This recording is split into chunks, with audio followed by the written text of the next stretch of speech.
tinha esse homem chamado Paulo, um homem crente, um religioso ferrenho, conhecia a Bíblia deles, a Torá e os profetas. Ele conhecia as leis e cumpria as leis. Um homem extremamente rigoroso naquilo que ele havia proposto no seu coração. A Bíblia diz que ele bebeu o conhecimento aos pés de Gamaliel, um renomado rabino. Ele era rígido nisso. E quando ele escuta que os discípulos de Jesus estão pregando que ele ressuscitou, ele fica maluco. E ele começa a perseguir cada um deles. E começa agora com uma fome e uma sede sanguinária. Hernandes Dias Lopes, um grande pregador do nosso tempo, diz que ele era uma fera enjaulada. Eu prefiro usar besta enjaulada, igual o Cristiano Ronaldo. Ele era sanguinário, ele perseguia os cristãos, ele matava.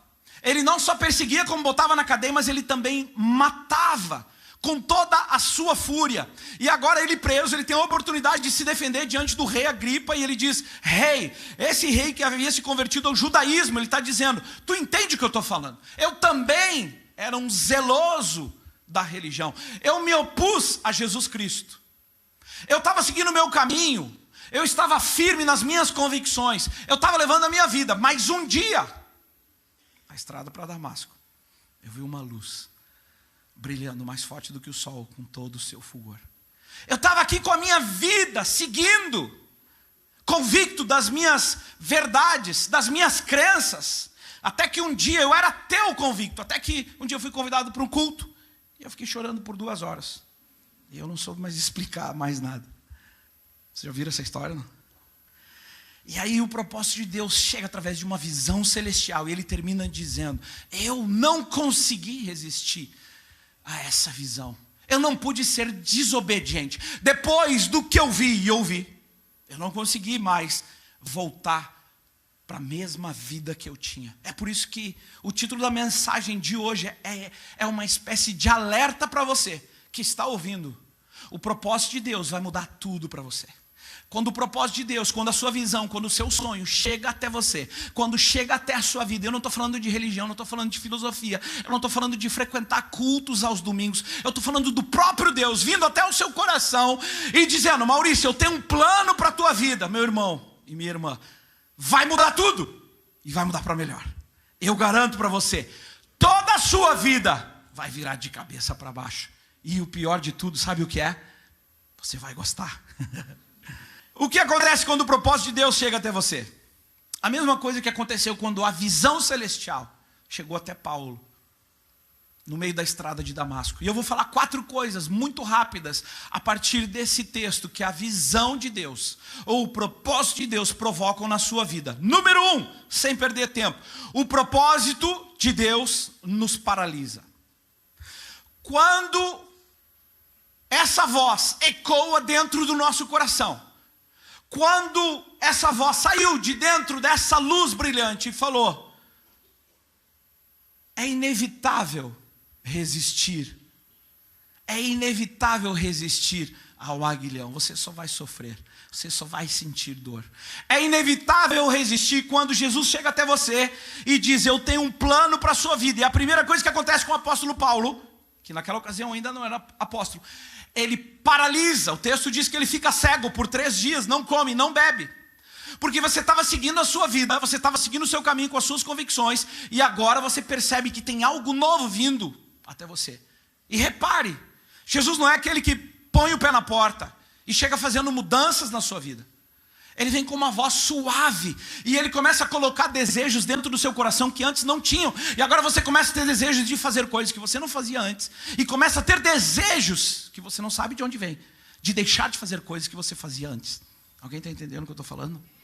Mas quando Deus vem até você e mostra o propósito dele, ele chega no meio do seu sonho e ele paralisa você.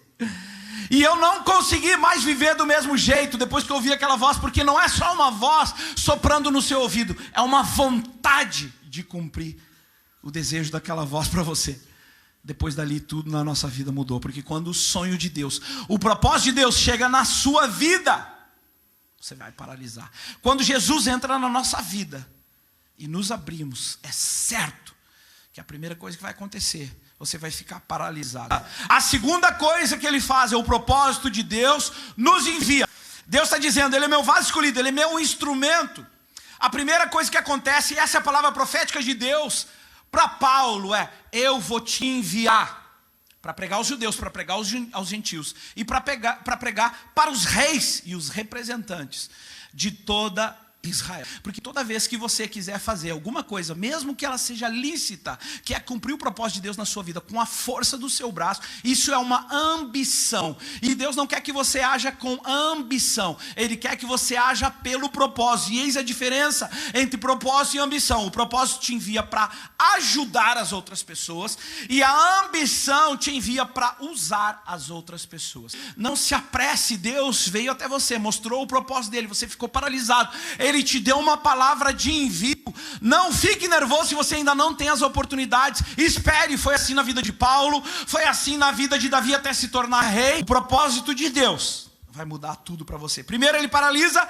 Segundo, ele envia. Terceiro, o propósito de Deus nos fortalece durante a jornada. O propósito de Deus nos fortalece durante a jornada. A visão de Paulo paralisou ele, depois enviou, e durante toda a sua vida, diante de todas as dificuldades, o que manteve ele firme?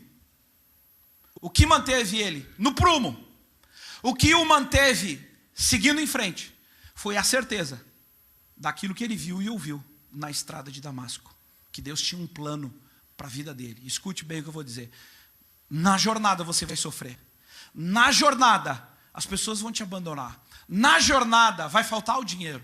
Na jornada você vai desanimar. Na jornada as coisas vão ficar difíceis. O que vai manter você firme é a certeza que Deus tem um propósito para a sua vida.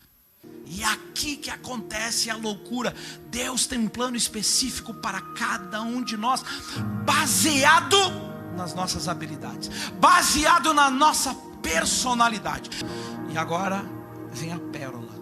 Pois os nossos sofrimentos leves e momentâneos estão produzindo para nós uma glória eterna que pesa mais do que todo sofrimento, do que toda dor.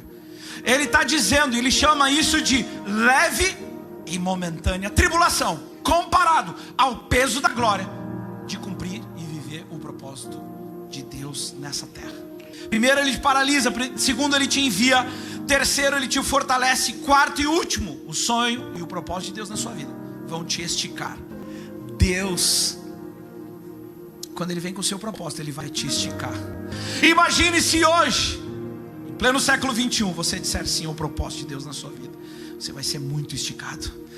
Deus vai tornar você alguém que você não seria sem Ele. Ele vai colocar pessoas do seu lado para te esticar.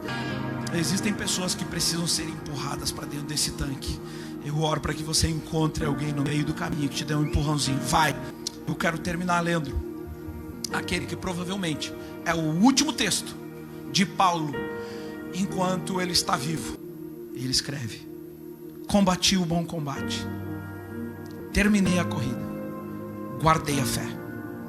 Agora me está reservada a coroa da justiça, que o Senhor, justo juiz, me dará naquele dia. Eu oro para que ao fechar dos seus olhos nessa terra, você seja capaz de, assim como Paulo, dizer: combati o bom combate. Não vivi para os meus sonhos, eu vivi para os sonhos de Deus na minha vida.